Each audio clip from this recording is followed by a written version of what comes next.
Bien, buenas noches. Doctor, buenas noches.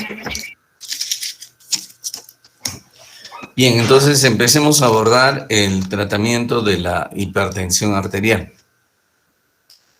Hay algunas preguntas que podemos hacernos cuando tratamos de abordar el tratamiento de la hipertensión arterial. Por ejemplo, el inicio de la terapia farmacológica mejora el resultado de salud de la población mejora el resultado de salud de la población. El uso de diferentes drogas antihipertensivas muestra beneficios y daños comparativos en el resultado de la salud de la población. Es decir, todas estas preguntas nos dicen, en resumen, ¿vale la pena tratar la hipertensión arterial? ¿Vale la pena lograr metas? ¿Y vale la pena dar tratamiento a pesar del riesgo que significa utilizar medicación? Pues aparentemente sí, porque, por ejemplo, en menores de 60 años, si yo reduzco la presión arterial, la sistólica tan solo 10 milímetros de mercurio y la diastólica tan solo 5 milímetros de mercurio, se reduce el riesgo de DCB en un 42% y el riesgo de un evento coronario en un 14%. En mayores de 60, si yo reduzco la presión arterial sistólica a 15 milímetros de mercurio y la diastólica 6 milímetros de mercurio, reduzco la mortalidad total en un 15%. La mortalidad cardiovascular en casi un 40%, la incidencia de DCB en un 38% y la enfermedad coronaria en un 18%. Entonces, todas las evidencias apuntan a que vale la pena tratar la presión arterial, la hipertensión arterial, aunque buscamos, tan solo nosotros obtenemos un beneficio significativo, tal vez no tan significativo en la enfermedad coronaria, pero sí en el resto de las complicaciones. Por ejemplo, en el estudio del HIBET, ¿sí? Hipertensión, todos los DCB se redujeron un 30%, la mortalidad total se redujo en un 21%, el DCB fatal en un casi 40% y la insuficiencia cardíaca en un 64%. De modo que vale la pena tratar la hipertensión arterial. Y observen que en este estudio, los mayores de 80 años mantuvieron una presión arterial de 150/80.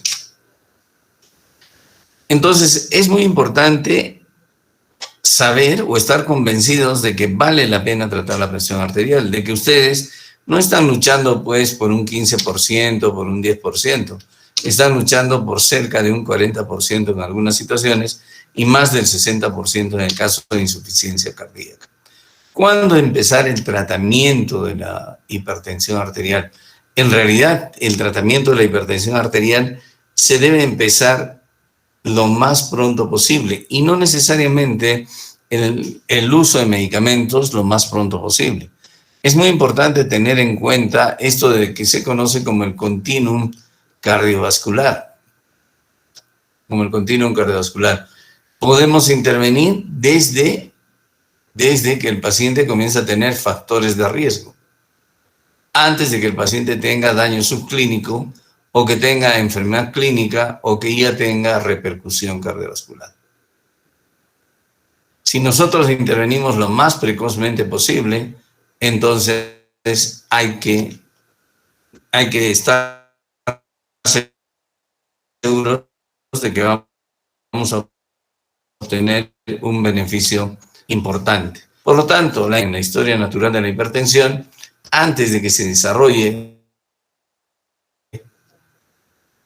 el daño de órgano blanco, es lo que tenemos que hacer. O incluso cuando el daño subclínico está presente y ya estamos llegando un poco tarde. Lo más importante es que no intervengamos. Existen, al igual que en la insuficiencia cardíaca, dos pilares en el tratamiento de la hipertensión arterial. Un pilar de medidas higiénico-dietéticas y otro pilar de medidas medicamentosas, ¿no? En cuanto a las medidas higiénico-dietéticas, están referidas a la modificación de los estilos de vida. Y dentro de esos está la reducción de la sal. Ya hemos mencionado la relación fuerte que existe entre el consumo de sal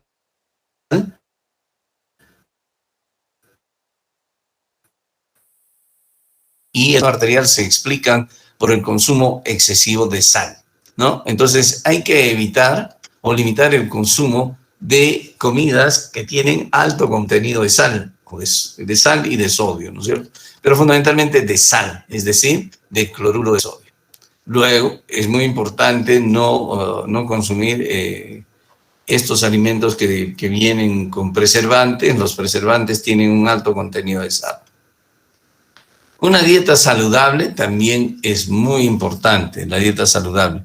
Y la dieta saludable está dirigida o está orientada hacia el consumo más de vegetales, frutas, pescado y de vez en cuando, muy de vez en cuando, las carnes rojas y el pollo también muy de vez en cuando. Entonces, la dieta saludable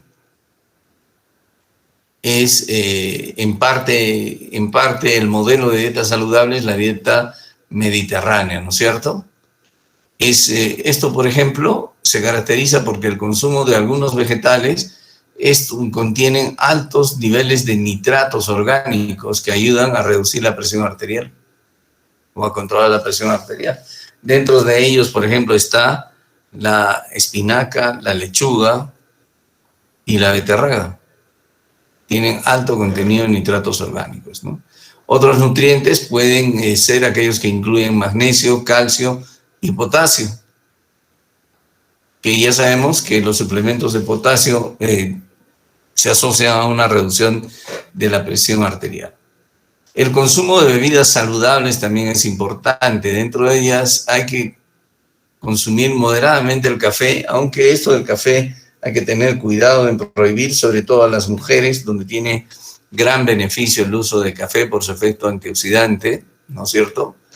Otras bebidas se pueden consumir. Es importante evitar el consumo de gaseosas, de bebidas gaseosas, ¿no? ¿Por qué? Porque este tipo de bebidas tienen alto contenido calórico. Cuando ustedes consumen, por ejemplo, una botella de Coca-Cola normal, no Coca-Cola Diet, sino esa que es muy rica, pero que hace daño, están como si estuvieran consumiendo 25 cucharaditas de azúcar. Y el azúcar no tiene ningún efecto nutricional, ningún efecto benéfico. Solamente nos sirve para engordar. El consumo moderado de alcohol también es importante. El consumo racional de alcohol. Lamentablemente, casi nadie hace ese consumo racional de alcohol. Se recomienda, por ejemplo, 2 bebidas estándar diarias que pueden consumir los varones y 1 a 1.5 medidas para las mujeres, ¿no es cierto? Eso equivale a 10 gramos de alcohol, ¿no? Evitar tomar hasta estar embriagado. Lamentablemente, este consumo de alcohol moderado rara vez lo hacemos nosotros. Mucha gente se guarda las 2 bebidas diarias, se guardan para tomarlas todas juntas el fin de semana. Y entonces ahí vienen problemas serios para mantener el consumo de alcohol adecuado. Pero eso es lo que recomienda la guía. La reducción de peso sí está probado que se asocia a una reducción de la presión arterial. Recuerden que hasta el 60% de los pacientes hipertensos tienen un 20% de exceso de peso y que el exceso de peso se asocia a hipertensión arterial por mecanismos como el aumento de la actividad nerviosa simpática y por el aumento de la resistencia a la insulina.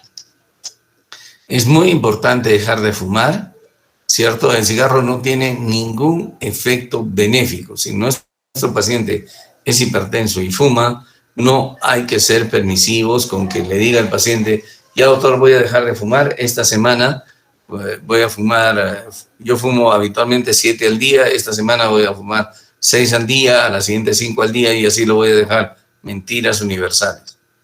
No hay que ser permisivo, hay que ser claro si tiene que dejar de fumar. En otros países existen programas, ¿no? Como ven ustedes aquí, para para que el paciente deje de fumar. Y sobre el sistema cardiovascular, aparte de que nos pueden matar porque nos produce cáncer. Es muy importante también estimular la actividad física regular, 60 minutos por semana.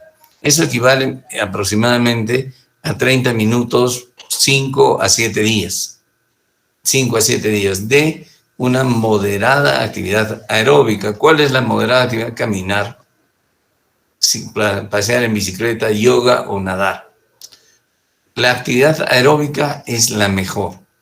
No necesariamente con el objeto de perder peso, sino con el objeto de mejorar la función endotelial y la calidad de vida del paciente. La reducción del estrés e inducir, digamos, una sensación de bienestar mental es muy importante, y hemos visto que el estrés está asociado a la hipertensión arterial, sobre todo en las últimas etapas de la vida.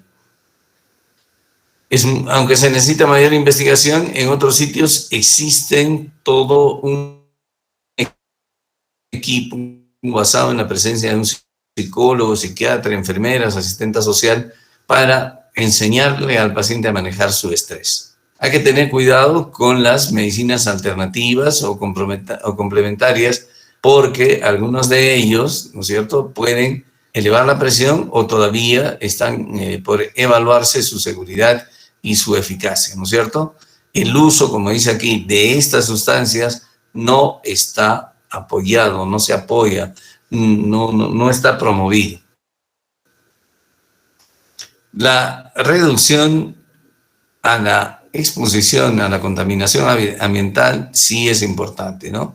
Existe evidencia de estudios que apoyan el efecto negativo de la contaminación ambiental sobre la presión arterial a largo plazo. Así que es muy importante incluso la bioética en este aspecto. Esta es más o menos la evidencia que respalda lo que acabamos de decir. Miren, la pérdida de peso, dependiendo de lo que perdamos, de la cantidad de kilos que perdamos, puede disminuir la presión arterial entre 5 o 5 milímetros de mercurio. Tan solo la pérdida de peso, por lo menos 1 kilo, ¿no? Pero hay que perderlo no en forma brusca. La dieta sana o la dieta DASH, ya que hemos dicho, rica en vegetales, eso, milímetros de mercurio. Incrementar la reducción de la sal de la dieta puede reducir la presión arterial entre 5 y 6 milímetros de mercurio.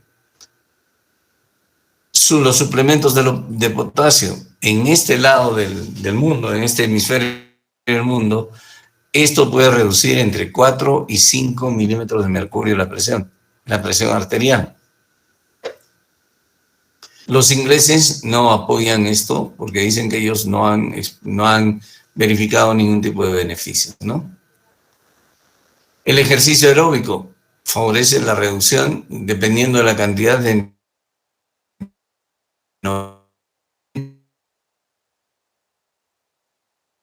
a 150 minutos por semana. Puede reducir ejercicio isométrico, no reduce tanto. El isométrico es el que hace barras, esas cosas, y el consumo moderado de alcohol. Como hemos dicho, 2 bebidas de alcohol para los varones y una medida de alcohol para las mujeres puede reducir la presión arterial 4 milímetros de mercurio. Pero tiene que ser un consumo racional de alcohol, como hemos mencionado. Muy bien. Entonces, eso en cuanto a las medidas higiénico-dietéticas. ¿Cuándo empezamos a tratar la hipertensión arterial?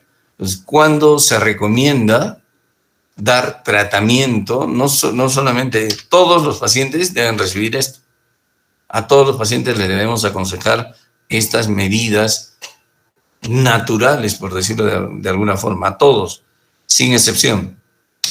Pero ¿cuándo le empezamos a dar tratamiento? ¿Qué es lo que recomienda la guía europea del 2018? La guía europea de hipertensión arterial del 2018. Pues recomienda que si mi paciente tiene entre 12 y 65 años, 40, no, diabetes, enfermedad renal, enfermedad coronaria, DSB, los niveles son los mismos.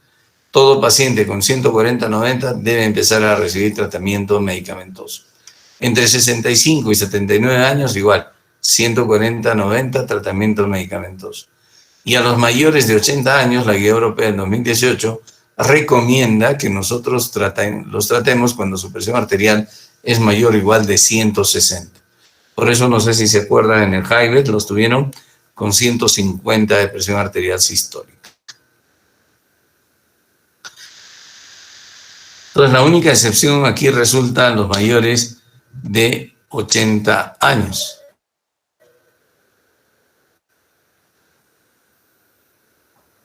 Tener en cuenta es el riesgo cardiovascular. Tenemos que calcular el riesgo, y el riesgo cardiovascular se calcula en relación a la presencia de condiciones que favorezcan el desarrollo de hipertensión arterial o su empeoramiento, y eso se conocen como factores de riesgo.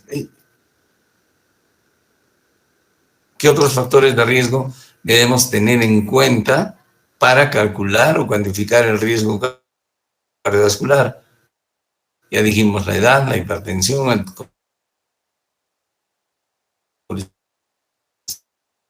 colesterol total, si fuma, peso, la medicación. En cuanto a las mujeres, la menopausia, aquí debiera agregarse, por ejemplo, si hay historia de abortos y si ha tenido antecedentes de preeclampsia la paciente. Si ya tiene lesión subclínica de órgano blanco, como ya dijimos, ese paciente de por sí es de alto riesgo. Y si ha tenido eventos cardiovasculares, ese paciente hipertenso también es de alto riesgo. Entonces, ¿qué es lo que aconseja la guía del 2020 de la Sociedad Internacional de Hipertensión Arterial? A todos, como les digo, una vez que se establece el diagnóstico de hipertensión, todo el mundo tiene que ser aconsejado respecto a sus estilos de vida. Cambios en los estilos de vida, ¿no? Si el paciente tiene una presión arterial de mayor o igual a 140/90, esencialmente, ¿no es cierto?, se puede pensar que nosotros no tengamos una disponibilidad adecuada de drogas. Entonces podemos intervenir con los estilos de vida nada más por 3 a 6 meses, pero si no se controla la presión arterial, hay que empezar el tratamiento. Sin embargo, lo óptimo en nuestra realidad, gracias a Dios, si tenemos acceso a la medicación, hay que empezar el tratamiento en pacientes con bajo o riesgo moderado. A todos, por encima de 140/90, tratamiento, además de sus cambios en los estilos de vida. Y con mayor razón si tienen lesión de órgano blanco. Aquellos pacientes que tienen hipertensión arterial grado 2, ya no hay por qué discutir, no hay por qué pensar, no hay por qué darles ni siquiera plazo de 3 a 6 meses. Si tiene una hipertensión de grado 2, mayor o igual de 160/100, tratamiento inmediato, aparte de los cambios de vida. En realidad, si tenemos disponibilidad de medicación para tratar la hipertensión arterial, como gracias a Dios es la realidad, por lo menos de nuestra región, 140/90 con un diagnóstico de hipertensión arterial bien establecido, significa, como ya hemos mencionado aquí en la guía del 2018, y esto se repite en la guía del 2020, tratamiento inmediato, tratamiento medicamentoso inmediato con cambios en los estilos de vida. Lo mismo se repite aquí en la guía europea del 2018, que a todos los pacientes hipertensos, los diferentes niveles de hipertensión, cambios en los estilos de vida, ¿no? ¿Quiénes nada más no empiezan tratamiento medicamentoso? Los que se encuentran en nivel de normal alto. Sin embargo, si los pacientes estos ya son de muy alto riesgo o tienen enfermedad cardiovascular, especialmente arterial coronaria, enfermedad coronaria, hay que considerar el tratamiento medicamentoso. Por otro lado, por encima de 140-90, iniciar tratamiento medicamentoso. Ya ni hablemos de los otros niveles que considera la guía europea de manejo de hipertensión arterial. Entonces, 140-90 empezamos tratamiento medicamentoso. ¿Hasta cuánto bajar la presión arterial en los pacientes? Entonces, pues, por eso les decía ayer que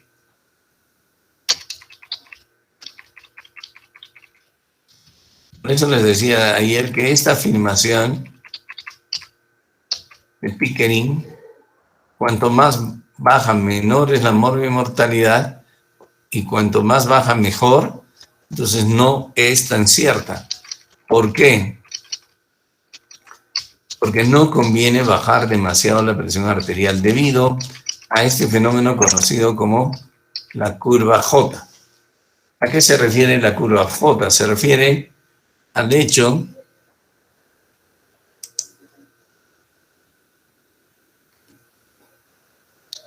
al siguiente hecho. A ver, lo voy a trazar encima de esto.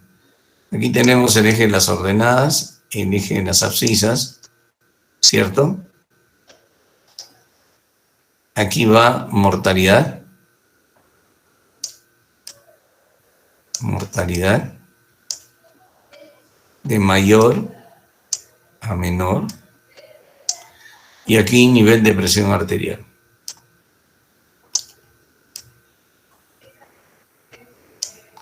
De mayor a menor. Ok. De modo que cuando nosotros comenzamos a bajar la presión arterial, va disminuyendo la mortalidad. Pero cuando llegamos a cierto nivel de presión arterial, y que resulta muy bajo, la mortalidad se va incrementando. A esto se conoce como la curva J. A esto se conoce como la curva J. Va bajando la mortalidad, pero cuando baja demasiado la presión arterial, la mortalidad se incrementa también. Entonces, aquí estaría mortalidad. Esto sería mortalidad y esto sería presión arterial. Así es, de mayor a menor. De manera que, por ejemplo, si yo bajo la presión arterial, la mortalidad cae. Pero si bajo demasiado la presión arterial, la mortalidad comienza a subir. Eso se conoce como la curva J.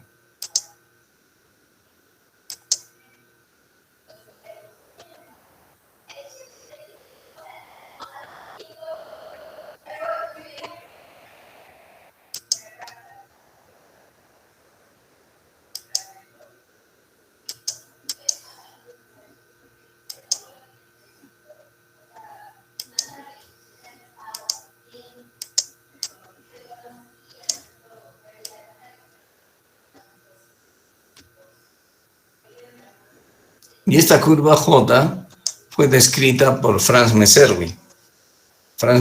Y es cierto, especialmente en el caso de los ancianos, y es cierto, especialmente en el caso de los diabéticos, y es cierto en el caso de los pacientes con enfermedad coronaria. Cuando la presión arterial, sobre todo la diastólica, se reduce por debajo de 60, la mortalidad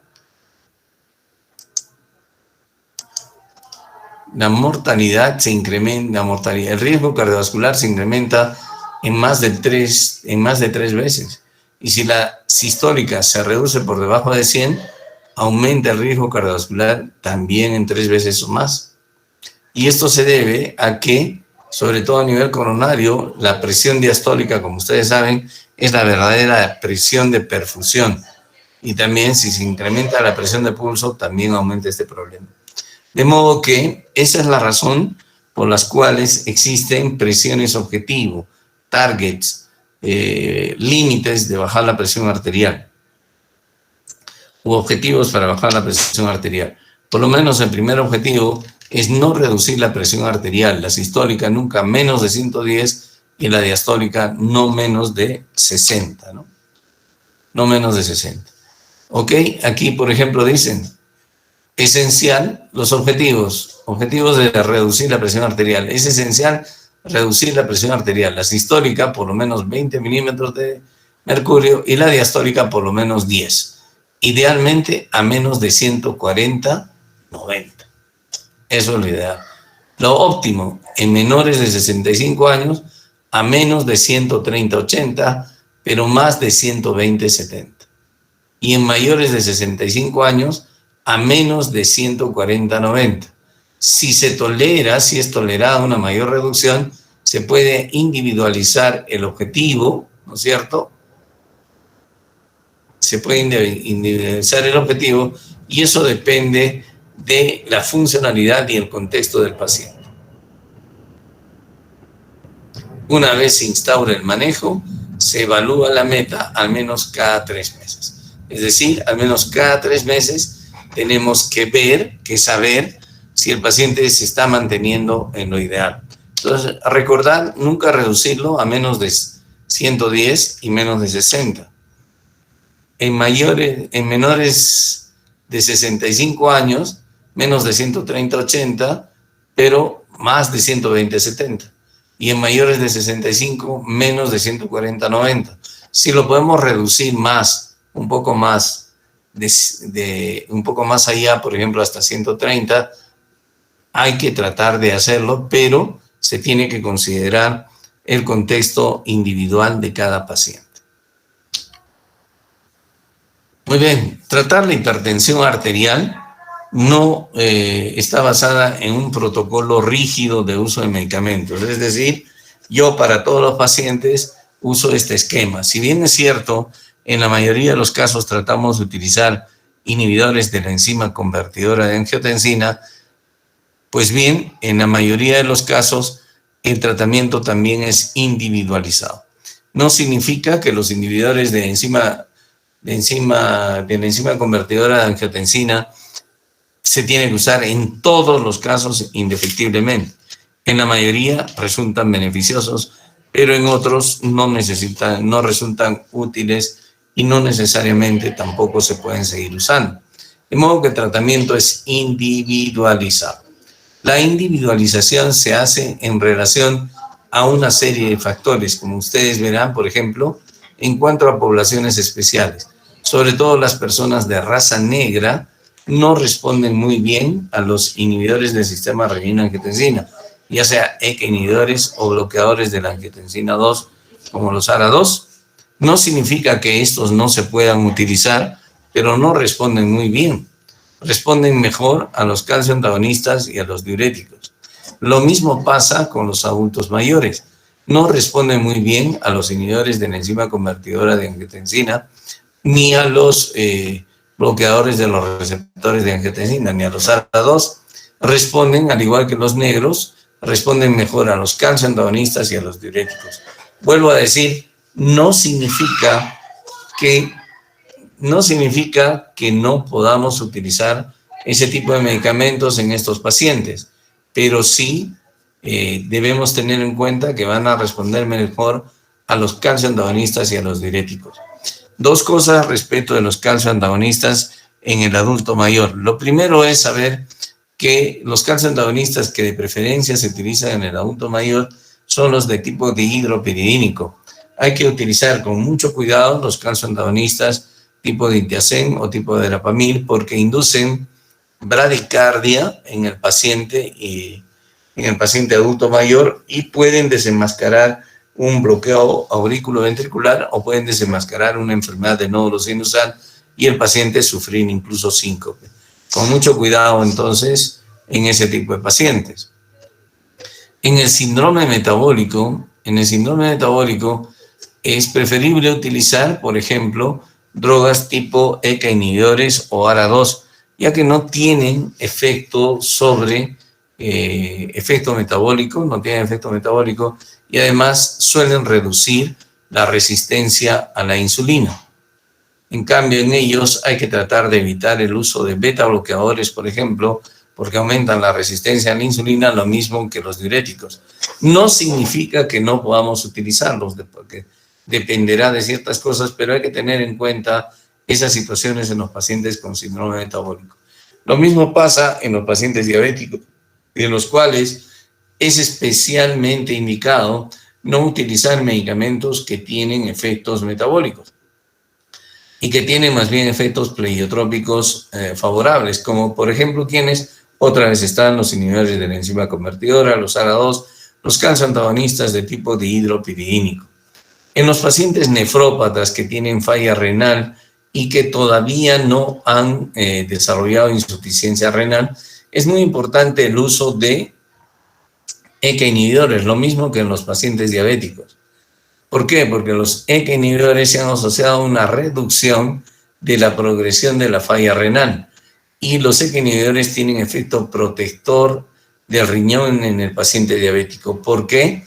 Debido a que al bloquear a la angiotensina 2 al final, o al disminuir la producción de angiotensina 2 en el caso de los ECA inhibidores, o en el caso de los ARA2, al bloquear la angiotensina 2, bloquean la acción vasoconstrictora de la angiotensina 2 en la arteriola eferente y de esa forma reducen la presión intraglomerular, disminuyendo en el paciente diabético la proteinuria y protegiendo al riñón y favoreciendo una reducción de la progresión de la insuficiencia renal o del daño renal en los nefrópatas.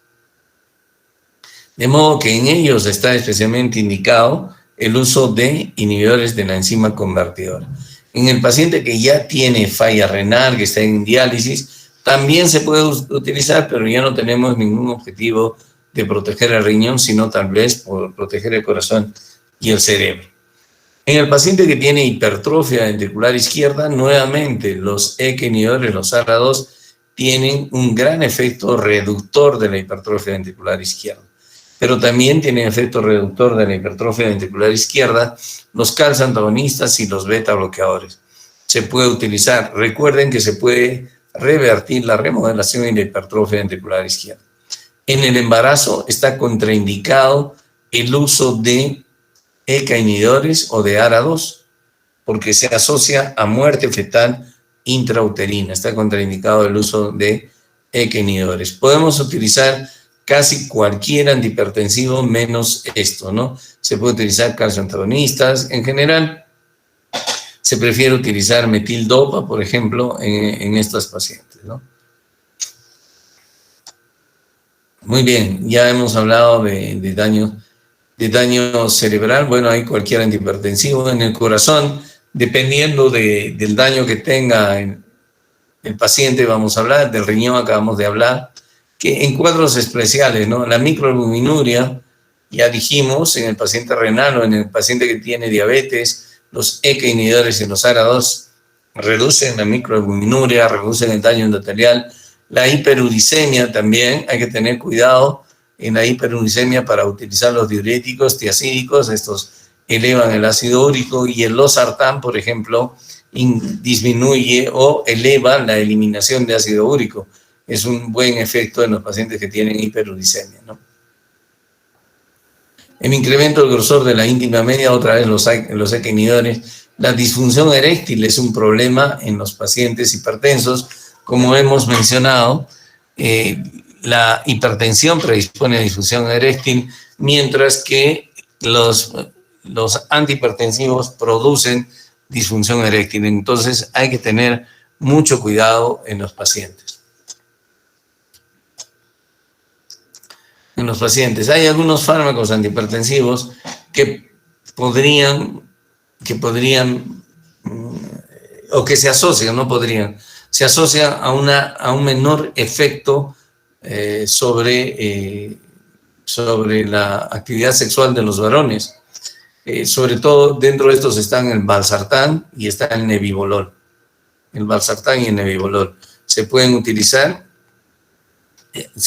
Algunos estudios han descrito que algunos pacientes se sienten mejor, no tienen efecto mejorador de la función eréctil, pero por lo menos no sienten grandemente los efectos de los otros antihipertensivos.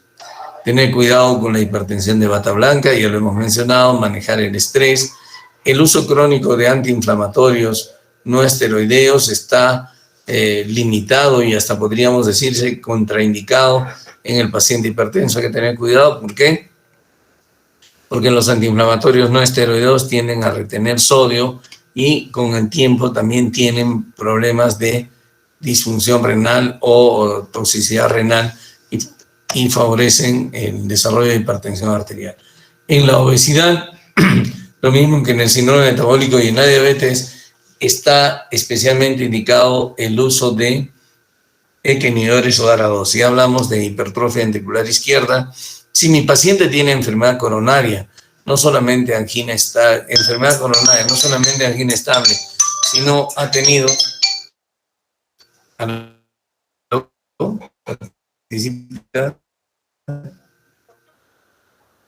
¿Aló? ¿Por qué? ¿Qué ha pasado?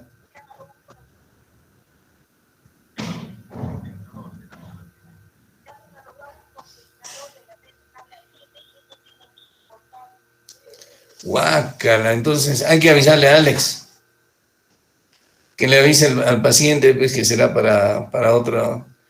Pucha, atención. En cuanto a enfermedad coronaria, podríamos hablar, por un caso, de una enfermedad coronaria, por un lado, la enfermedad coronaria crónica estable, en la angina. Ahí, por ejemplo, de preferencia, los ECA inhibidores no sirven para tratar angina, no sirven para tratar, sí, pues la angina o la enfermedad coronaria crónica. Pero si es hipertenso, están indicados por sus efectos pleiotrópicos, mejoradores de la función endotelial. Pero un paciente con angina crónica estable, de preferencia, debe recibir beta bloqueadores. Beta bloqueadores, ¿no? Y si mi paciente, por ejemplo, ha tenido un infarto, dependiendo del infarto, sobre todo si un infarto es de cara anterior y es hipertenso, debe recibir ECA inhibidores. ¿Para qué? Como alguno de ustedes dijo antes, hay que evitar la remodelación, la progresión a insuficiencia cardíaca. Entonces, en el paciente que ha tenido un infarto, especialmente de cara anterior, los inhibidores de la enzima convertidora son los que están indicados. También se le puede dar beta bloqueadores a ese paciente, pero ese paciente que ha tenido infarto no se le puede dar cualquier beta bloqueador. De preferencia hay que dar los beta bloqueadores aprobados para el uso de insuficiencia cardíaca, ya sea bisoprolol, metoprolol o carvedilol. Ahora, en el paciente que tiene enfermedad coronaria, el metoprolol, de estos 3 beta bloqueadores, el metoprolol es el que tiene mayor evidencia en el manejo de enfermedad coronaria. Entonces, si mi paciente es hipertenso y ha sufrido un infarto, especialmente de cara anterior, le doy inhibidor ECA o le doy ARA2 más un beta bloqueador. El inhibidor ECA y el ARA2 con el fin de evitar la remodelación de que ese paciente evolucione hacia insuficiencia cardíaca y obviamente para tratar su hipertensión. Y el beta bloqueador porque está probado que en estos pacientes, en los pacientes con enfermedad, con síndrome coronario agudo, mejoran la sobrevida los beta bloqueadores. Entonces, ahí hay que hacer. En el paciente con angina crónica estable o enfermedad coronaria crónica estable, si es hipertenso, le doy ECA inhibidor, pero no le doy para manejar el problema coronario, sino le doy para favorecer la función endotelial y en ambos casos tiene que utilizar beta bloqueadores. En el raro caso de que yo me encuentre aquí no está con un paciente que tiene insuficiencia cardíaca y además es hipertenso, de preferencia debe utilizar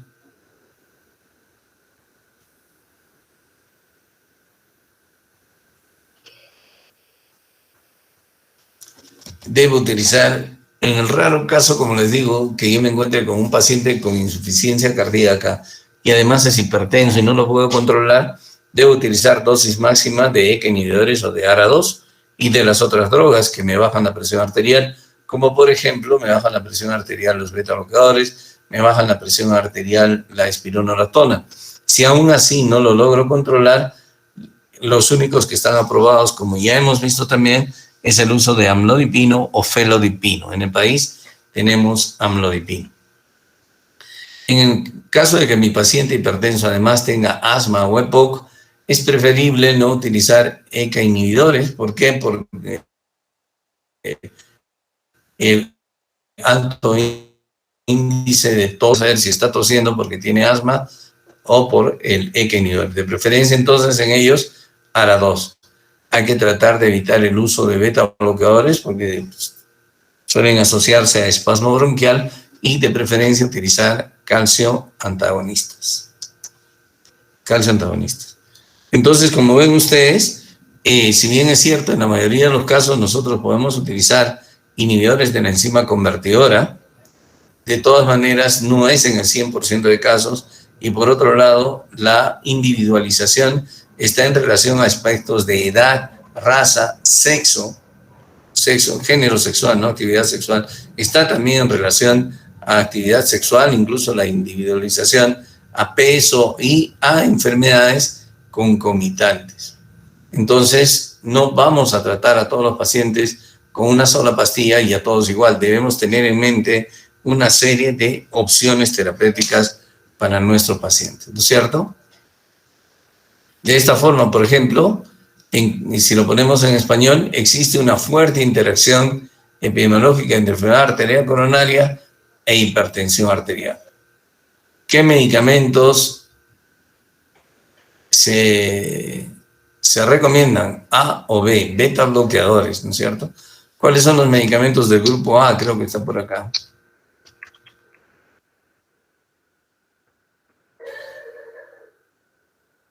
Ahí no estaba acá. El manejo debe incluir beta bloqueadores y los del grupo A son los ECA inhibidores. Todos deben tener tratamiento hipolipemiante, ¿no? A ellos sí les podemos dar aspirina.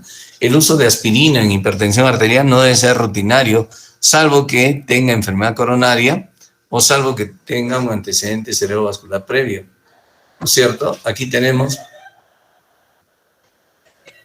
los pacientes con problemas neurológicos. La presión arterial mayor o igual de 140 debe tratarse, el objetivo menor de 130/80. Medicamentos de grupo A son los calcio antagonistas, los ECA inhibidores, de grupo C, calcio antagonistas, y D son diuréticos. Estos son los medicamentos de primera línea para tratar a estos pacientes. ECA inhibidores, calcio antagonistas o diuréticos. También debemos bajarles el colesterol y también deben utilizar aspirina, salvo hayan sufrido un DSB hemorrágico. E insuficiencia cardíaca, como hemos mencionado, utilizamos ECA inhibidores, que son los del grupo A, y beta bloqueadores y antagonistas de los receptores de los mineralocorticoides, ¿no? Los calcio antagonistas solo están indicados, como ya les mencioné, en caso de no lograr la meta de la presión arterial. Y deberían ser calcio antagonistas dihidropiridínicos, ¿quiénes? Amlodipino y felodipino.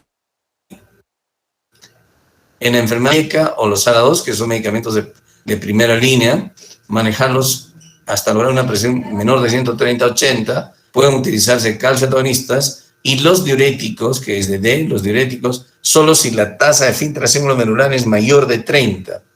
Si es menor de 30, utilizamos diuréticos de ASA. Los diuréticos tiazídicos, solo si la tasa es mayor de 30, y si es menor de 30, la furosemida. En la hipertensión arterial diabetes, ECA inhibidores, calcio antagonistas o ECA inhibidores y diuréticos. Pero observen que los ECA inhibidores están metidos en la mayoría de las comorbilidades. Eso, lo anterior está en castellano y esto está en inglés, ¿no?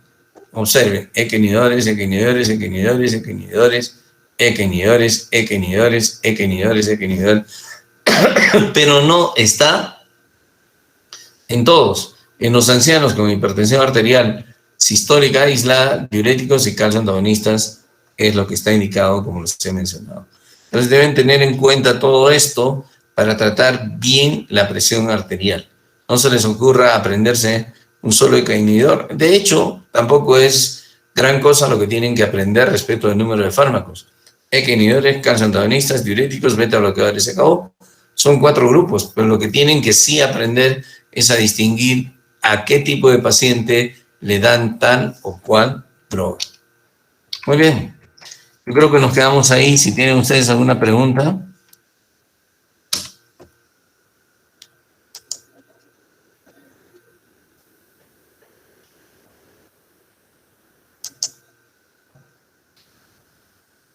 Bueno, parece que no hay ninguna pregunta. Entonces, nos vemos el día lunes. Está bien, doctor. Buenas noches.